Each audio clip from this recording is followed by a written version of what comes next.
BRS పై కాంగ్రెస్ మహిళా అధ్యక్షురాలు Sunitha Rao fire అయ్యారు.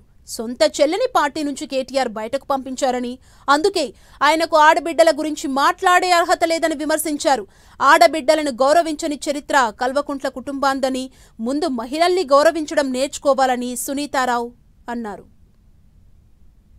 సొంత బిడ్డని బయటికి పంపించేసి సస్పెండ్ చేసి ఈరోజు కేటీఆర్ మరి వాళ్ళ అన్న ఏ విధంగా మాట్లాడతాడు ఆడబిడ్డల గురించి అని అడుగుతా.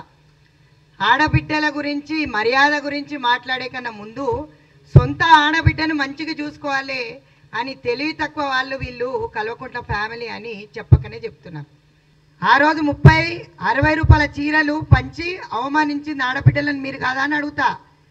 ఈరోజు మేము చేనేత కార్మికులకి ఈరోజు అందరికీ కూడా ఉపాధి కల్పిస్తూ ఆడబిడ్డ కళ్ళల్లో సంతోషం చూడాలని చెప్పి రేవంత్ రెడ్డి గారు ప్రతి ఒక్కరికి వాళ్ళకి ఉపాధి మాకు మంచి చీరలు ఇస్తున్నారు. ప్రతి ఒక్క ఎస్హెచ్జి గ్రూప్స్లో 65 లక్షల మందికి ఈరోజు పెద్దపీట వేస్తూ 2 చీరలు పంచుతున్నాం. అదే చీరలు కట్టుకొని మేము బతుకమ్మ ఆడతామని కూడా చెప్పినాం. మీరు మంచి ఇయ్యలేకపోయింది సరే, మంచి